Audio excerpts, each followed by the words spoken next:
Herkese merhaba. Yorumlarda yoğun istek üzerine Rock Rider ST540 V2 bisikletimi tanıtıyorum.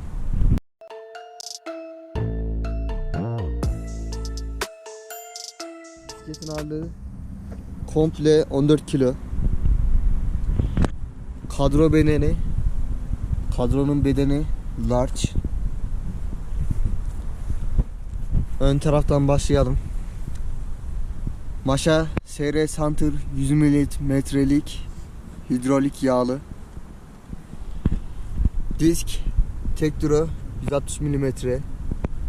Ön fren kaliperi Tekturo. Jantlar Rock Rider'ın tublu sıyımlı çift kat jantları. Göbek Rock Rider rulmanlı 28 tel uyumlu. Lastikler Combination Slide 210 lastik 27,5. Arkaya geçelim. Arkada da diskler Tekturo 160 mm. Kaliper Tekturo. Jantlar Rock Rider tublu sıyımlı çift kat jantlar. Lastik Combination Slide yazıyor orada. Sonra aktarıcı Microshift 10'lu. Ruble 48T. Ayna kol Rock Rider'ın ayna kolu. Pedallar Bitwin. Sele Rock Rider, Sele borusu Rock Rider, Sele kelepçesi Rock Rider. Fren kolları Tekturo. Elcikler Rock Rider.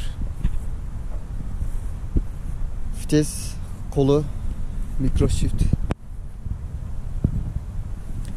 Boğaz 80 milimetre boğaz. Biraz uzun bir boğaz. Gidon 72 santim. 31'e 8 kalınlığı. Bisikletim böyle. Parçaları gayet güzel. Fiyatı 16.000 TL. Memnun muyum diye sorarsanız memnunum. Gayet güzel kullanıyorum.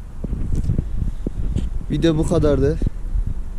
Video hoşunuza gittiyse beğenmeyi ve kanala abone olmayı unutmayın. Görüşürüz. Kendinize iyi bakın.